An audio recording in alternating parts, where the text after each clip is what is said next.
नाम है गौरव शर्मा और ये है अपना फर्स्ट वीडियो। तो अभी ये जो फर्स्ट वीडियो है इसके लिए इसमें मैं बस अपना स्टेटस को बताऊंगा। स्टेटस को का मतलब होता है कि अभी हाल फिलहाल में जो चल रहा है, अभी तक का जो स्टेटस है, सिंपली इन सिंपल वर्ड्स। तो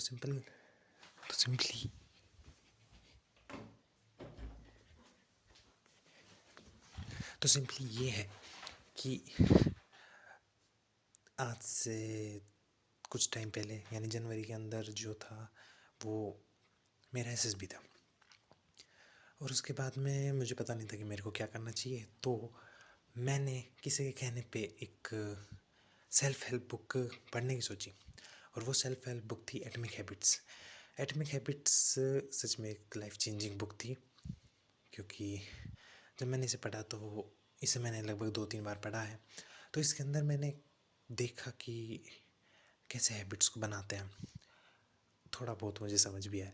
सो 3 जून को ऑन 3 जून मैंने डिसाइड किया कि मैं आइडेंटिटी बेस्ड हैबिट्स बनाऊंगा।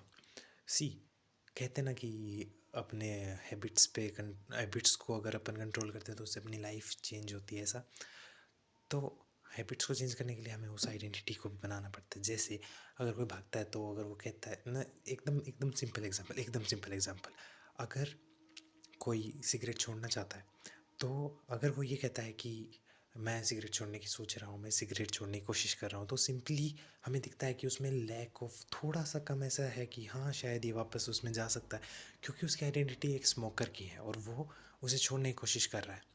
ऑन दी अदर हैंड अगर कोई ऐसे कहे कि नहीं मैं सिगरेट नहीं पीता, तो ये दोनों एक ही चीज़ है, दोनों एकदम से मतलब रखती हैं, लेकिन फिर भी इन दोनों में बहुत बड़ा अंतर है। एंड सो ऐसे ही एक बच्चा जो पढ़ने की कोशिश कर रहा है और एक बच्चा जो स्टूडेंट है, उन दोनों में भी थोड़ा अंतर होता है। मतलब सुनने में बिल्कुल अंतर नहीं है, पर वैसे बहुत अंतर होता है। तो सिंपली ऐसे ही 3 जून को मैंने स्टार्ट किया था। एंड इस जर्नी का सबसे हार्डेस्ट पार्ट ये था कि मेरे को स्लो स्टार्ट करना to be honest one of the hardest challenge है जो कि मैंने अभी तक लिया है। क्योंकि अगर आप एक फास्ट चीज़ कर रहे हो तो आप जल्दी से राइज़ करते हो और जल्दी से ही गिर जाते हो, ठीक है। मतलब एटलीस्ट मेरे केस में तो ऐसा ही है कि सपोज़ मैं अभी तक 1 सेकंड भी नहीं पढ़ता हूँ और उसके बाद मैं डायरेक्टली 2-3 घंटे पढ़ रहा हूँ, तो मैं डायरेक्टली डेफिनेटली गिरूँगा उसमें। तो ऐसे सबको सोसाइटी इनकरेज करती है, ऐसे सबको ये सब एक नॉर्मल चीज़ है जो कि हर बच्चा अपने डे टू डे लाइफ में फेस करता है। बट जब आप 1-1 मिनट से उसे बढ़ाते हो तो आप खुद की सैनिटी पे भी क्वेश्चंस करते हो। लोग भी आपसे पूछते हैं कि आखिर ये कैसी बात है, क्योंकि आप किसी को बता नहीं सकते इसी वजह से। बट स्टिल मैंने सोचा चलो ट्राई करके देखते हैं।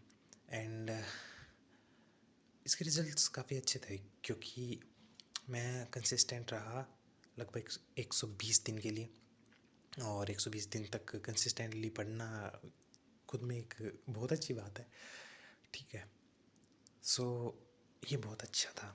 बट उसके बाद में वही है कि आपके डाउट्स बहुत आते हैं। आप कोई भी जर्नी में जाते हो तो आपके डाउट्स आते ही हैं। मेरे जो फ़ियर हैं जिन्हें मैं कभी भी फेस नहीं करना चाहता, जिनसे मैं भागता हूँ, हर एक इंसान के अपने फ़ियर होते हैं। एंड मेरा फ़ियर है एक लेट स्टार्ट, क्योंकि अभी मैं 19 साल का हूँ। तो मुझे लगता है कि अगर यही चीज़ मैं 14-15 साल की उम्र में करता तो शायद बेहतर रहता, बट उस टाइम तो पता नहीं था।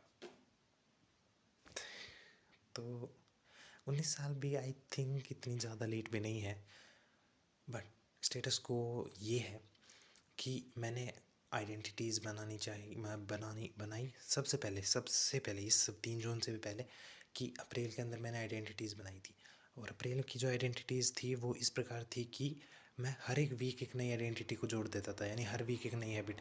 क्योंकि सबसे पहला फॉर्मूला था वो तो सबसे बेसिक था भाई, एक रूटीन बनाना। और रूटीन जो है वो काम नहीं करते हैं। रूटीन आप एक कॉपी के अंदर लिख लो 6 बजे ये करना है या 7 बजे ये करना, तो मेरे लिए तो वो आज तक कभी वर्क नहीं करे, और ना ही मैं जिसको जानता हूँ उसके लिए किसी के लिए वर्क करे हैं। स्पेशली मैं बता रहा हूँ लॉन्ग टर्म के लिए। तो इसके लिए थोड़ा स्लो इसको ले जाएं, तो ये सोच के मैंने पर वीक एक चालू किया कि फर्स्ट वीक में मैं सिर्फ एक चीज़ पे फोकस करूँगा, सेकंड वीक में वो एक चीज़ तो चल ही रही है, साथ में दूसरी चीज़ पे फोकस करूँगा, थर्ड वीक फोर्थ वीक ऐसे करके एक के ऊपर एक वो लेयर्स बनेगी और वो कंपाउंड होता जाएगा ओवर टाइम। इसके लिए सबसे ज़रूरी ये था कि एक स्लो स्टार्ट। ताकि हम एक रैंप बना सके। जैसे कि मैंने बताया डायरेक्ट 2 घंटे नहीं पढ़ा जा सकता एटलीस्ट मुझसे। तो ये वीकली मैंने ट्राई किया था और इसे पूरे 1 महीने के लिए मैंने ट्राई किया। बट 1 महीने बाद में मेरे को रियलाइज़ हुआ, उस टाइम भी रियलाइज़ हो रहा था ये काफ़ी हार्ड था उस टाइम पे करने के लिए। और मेरे को ये लग रहा था कि शायद ये हार्डनेस तो सबको फेस करनी पड़ती होगी। बट मेरे को ये रियलाइज़ हुआ कि एक्चुअली में बात ये थी कि वो जो ये पर वीक था वो काफ़ी ज़्यादा फास्ट था, मेरी बॉडी उसे अडेप्ट नहीं कर पा रही थी। और उसमें भी जैसे सपोज़ मैं 10-10 मिनट रोज़ बढ़ा रहा था पढ़ने की, लाइक आज 10 मिनट, कल 30 मिनट, फिर 1 घंटा, ऐसा जैसा चलता। तो ये सब कोप अप नहीं हो पा रहा था और एक छोटी से छोटी मिस्टेक को भी ये अलाउ नहीं करता था। क्योंकि अगर हर हफ्ते आप कर रहे हो उसमें 2 दिन आपने छुट्टी ले ली तो काइंड ऑफ वो आधा हफ्ता चला ही गया। फिर मैंने ट्राई किया कि एक जहर भरा घूंट पीना ही है, आखिर ओखली में सिर दे ही दिया तो मुसलों से क्या डरना। तो मैंने ट्राई किया कि पर मंथ ट्राई करते हैं। दो ये सुनने में काफ़ी क्रेजी आइडिया लग रहा होगा, मुझे भी लगा था, मेरे को भी लगता है। पर मंथ की बात यह है कि ये इनफ टाइम देता है आपको अपनी गलतियों को देखने में, आपकी बॉडी को अडेप्ट होने में, आपको उस आइडेंटिटी को पूरी तरह से जीने में। अभी मत पूछना कि ये मैंने कहाँ से सीखा, ये जस्ट हिट एंड ट्रायल है, ये मैं बस ट्राई कर रहा हूँ, trying new things in life. तो मैंने ट्राई किया और पहला जो मंथ था वो पढ़ाई के बारे में था, जिसमें क्यूरियस लर्नर नाम से मैंने आइडेंटिटी बनाई, जिसके अंदर मैं पढ़ता था पर डे +1 मिनट, है ना।